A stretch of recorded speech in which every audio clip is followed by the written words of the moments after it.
There are so many opening lines and variations under the king's pawn game, but this is something you can highly depend on, whether in serious classical chess, rapid or bullet. You first start with the bishop's opening, but I promise this won't be the common bishop's opening that you guys are already familiar with. It's different. So after this move, most of your opponents will play knight f6, attacking your e4 pawn. And this is when you want to defend that with d3. Again, this won't be the Vienna gambit.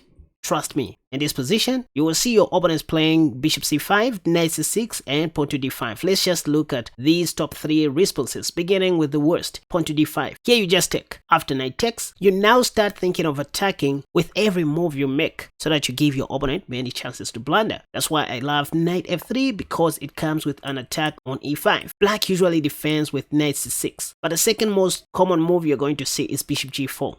Let's address the pin. First, whenever you see bishop g4 in this line, you always want to play h3 g4, period. So you go h3. If bishop takes, you take back with your queen, double attacking the knight, and indirectly attacking the b7 pawn. For example, if they go knight f6, you can then take the b7 pawn, period. You're going to be up a pawn. If pawn to c6, the top played move, you continue attacking, pressurizing your opponent's d-knight with this move, knight c3. The top played move again is bishop b4, pin on the knight. Now, you still continue attacking by simply castling short. How is this an attacking move? See that black is no longer pinning our knight, so we're putting more pressure on the d-knight. We just want to win a pawn. That's what is going to happen in this position. If white plays the top played move, as you can see, bishop takes c3, you simply take back with your pawn. And now listen, the trick lies in this c3 pawn, you guys. We're not going to give a damn about this pawn. We are not going to care about this. This is a poisoned pawn and black can't take it. For example, even in this position, if black, takes that pawn, that'll be mate in one like this. So that is a poisoned pawn. You will see most of your opponents playing castle short in this position so that they can renew the threat of taking on c3. And now you just keep on attacking. Rook e1, attacking the e5 pawn. Once again, see what happens if black plays knight takes. This loses immediately due to bishop a3. Anyway, you're attacking the rook, and the idea is if rook e8 is played, now you take the f7 pawn with your bishop with check. After king h8, only sensible move, you simply take that rook. And after queen takes, guess what? You take the e5 pawn. Oh, the point is, black can't take due to checkmate. So this is how dangerous this opening can be. And you can see even this position has been reached on leeches. So this was just to show you guys that the c3 pawn is a poisoned pawn. Whenever you see knight takes, it is high time you start looking for tactical combinations. Once again, after these opening moves, play d3, then white plays d5, you take, they pin your knight, and you attack their bishop like this. We saw what happens after bishop takes. You just take back, double attacking the knight. After c6, you go knight c3, and after bishop b4, you just cast a shot to renew the attack on d5. Now, what if black plays bishop h5, maintaining their pin? Yes, you will see most of your opponents doing this, but what did I say? The purpose of playing h3 is to push pawn to g4 in this particular opening. Don't even waste your time playing passive moves like castle short, c3, knight bd2. Just go for it. Attack. Bishop g6, you take that free pawn on e5. And this is all that matters in classical chess, ladies and gentlemen. You only want to be up by one pawn and take the game straight into the endgame. This is what masters do. In this position, the top played move is queen e7, as you can see. They'll do that thinking they are pinning your knight. But this is a sheer waste of time due to castle short once again. If queen takes e5, black is losing due to rook e1. If knight e3, you just take. If the bishop covers, you just take once again to pin black's queen to the king. So in this position, you're going to win a free queen. But after knight takes e5 and queen e7, then you castle short. If black doesn't take and say they play the second most played move, knight b6, attacking something, or maybe just being afraid of taking. Again, this is losing for black due to knight takes. You are attacking two things. If hg, once again you go rook e1 and they are dead. Okay, let's just say after castle short, black doesn't take or play knight b6. What if they play a more creative move? In fact, the third common move, queen h4, in this position, maybe attacking something. Well, after this, the simplest you can do is just to take. Yes, not to worry about it. That was just a free piece. If queen takes, you just continue grabbing, free pieces, free things. f6, if you take, you're kind of throwing the ball back to black. They may probably checkmate you on h2. So you can play queen f3 if you want, or simply knight c4. you're still going to win that rook. And black doesn't have any checks in his position. Say bishop c5, bishop takes nothing. Check, bishop g2, well done. Anyway, still in the d5 line after you play pawn to d3. Remember, this is just the opening phase where black can play bishop c5, knight c6, or pawn to d5. So last line in the d5 line, again you just take. After knight takes, you go knight f3, not queen f3. At this point, if you play queen f3, black may play bishop e6 and they are fine, or probably knight back to f6, they will still be fine. So just go knight f3, attacking something. We have seen how bad bishop g4 just is, due to h3, g4, and knight takes. Now what if black plays knight c6, defending their e5 pawn? There are two sides of every coin, and so is the game of chess. If your opponents play correctly and avoid all your traps, you still need to play normal chess and work for your meal. After knight c6, almost everything that you can do here is okay, as long as you have a better plan for it. For example, castle short is the main move, which is okay. We are going to end with that. Queen e2 is also fine, just putting more pressure on the e5 pawn. Remember, you always want to keep on attacking. And the other move worth considering is knight g5, which works well, especially in blitz. With knight g5, black should be very careful. For example, if they play bishop e7, you can even sacrifice on f7, making them lose the right to castle. And then you go queen f3 check. Just like in a fried liver attack, if bishop f6, you win back a piece. If king e6,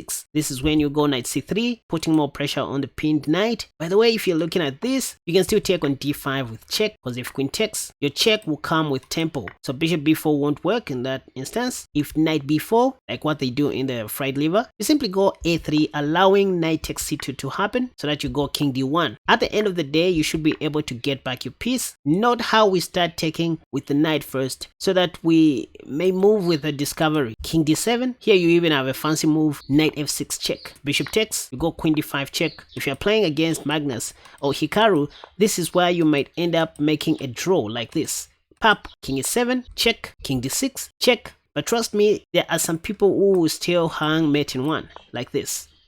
Nevertheless, after knight c6, instead of knight g5, a more principled move is just to castle short. At least they won't have bishop b4 check. They play bishop e7, you continue attacking, putting more pressure on the e5 pawn, and according to Stockfish, the best that black can do is to defend their e5 pawn like this.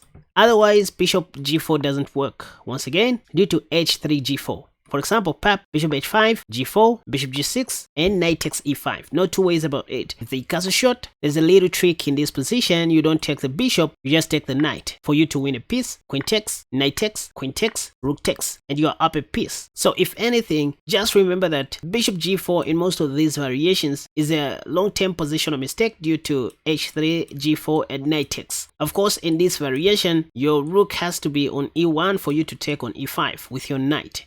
And according to Stockfish, the best that black can do is to defend their e5 pawn like this.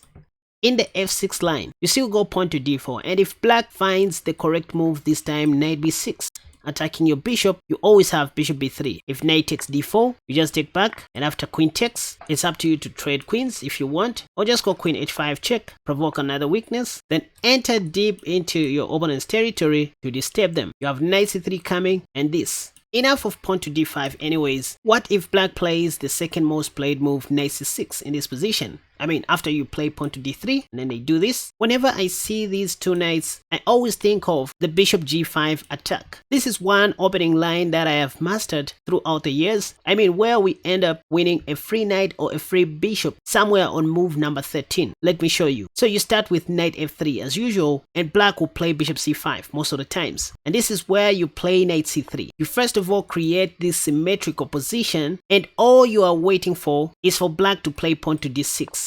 Which is the top played move. By the way, the key in this opening line is this move pawn to d6. This kinda loses a tempo for black, and you're going to see. Whenever you see this move, pawn to d6, just know you may win either a free bishop or a free knight. How?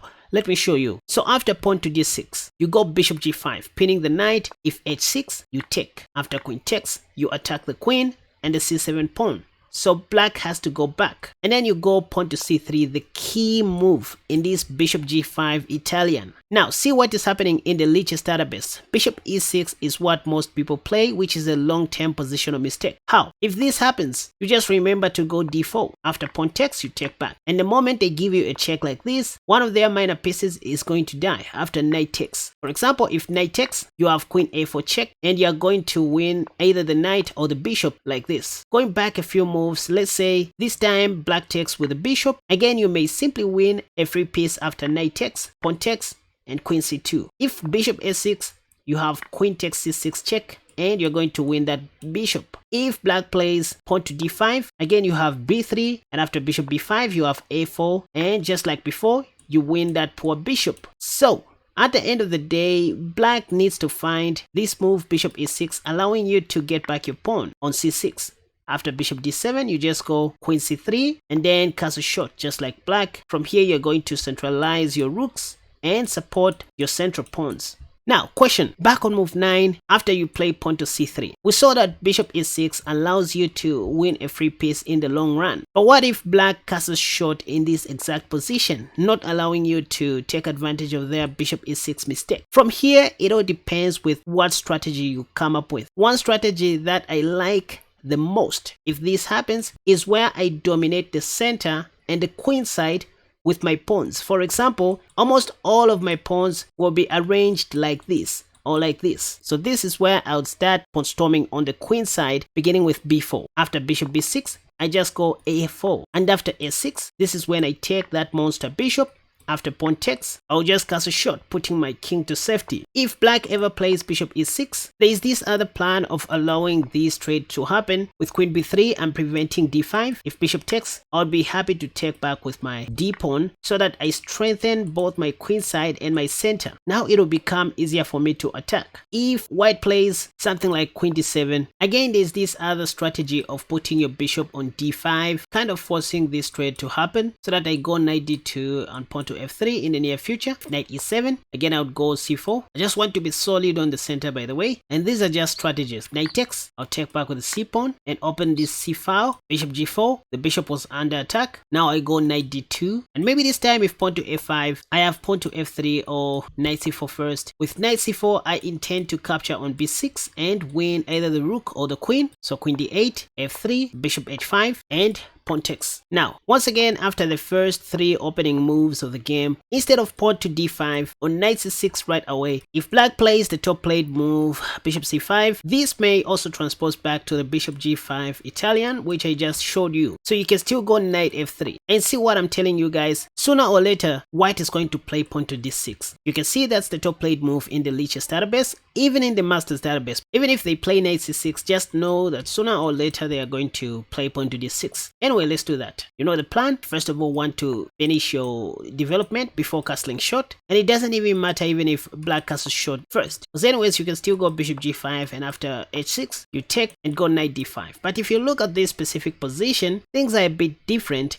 And maybe there's something even better. For example, you can play bishop e3, you can play bishop h4, which is my favorite, still maintaining the pin. And there's this other sequence where they play g5. In this particular position, you can sacrifice your knight, because at the end of the day, you're still going to pin that knight. They play king g7. But still you go knight d5. Look at that. Even if knight bd7 comes, you simply go queen d2. Yes, queen f3 is okay, you get back that piece, but I find queen d2 to be more challenging for black, because after c6 anyways, you have this super combination starting with bishop takes. After knight takes, you go queen g5 check. If this, you have knight takes, and black should sacrifice their queen. So this is one beauty of playing the bishop g5 Italian, unlike any other things. Just go bishop g5, and if h6, in this particular position, just know you can even sacrifice on g5 instead of h6 if black plays bishop e6. Again, whenever you see this move, you can wait for black to take you as long as you can, just like we do in the London system, so that you line up your pawns like the way I showed you. And these are kinds of positions where I start thinking of getting rid of this monster bishop for black, the dark squared bishop, and continue with my game. I'll leave my light squared bishop on c4 as long as I can. For example, I would go knight a4. If bishop b6, I take and castle short. If check, I would go c3. Bishop a5, again pawn to b4. Bishop b6, takes. Pawn takes, a5. Sooner or later, we'll get back to a position that looks like this. I'm sure you remember this position. And this time, black can't even take. If h6, again, I'll just take to release tension and continue attacking with my pawns. So this is the pawn structure you want to get in the bishop g5 Italian. Another strategy that you may think of is g3, knight h4, and knight f5. And instead of queen b3 this time, there's no bishop that you're supporting on c4, so queen e2 makes a lot of sense, just eyeing these two pawns. And from here, the game may go either ways. What matters the most is you managed to create the middle game that you wanted. This video was sponsored by all of our paid members on Patreon. These are the guys who support Casper Chess financially. In return, we give them extra study materials and other premium content on Patreon to thank them in style. Not to mention that all of our patrons are at liberty to make video requests and ask any chess related questions. You can join free membership and pay later if you want through the link in the comment section down below.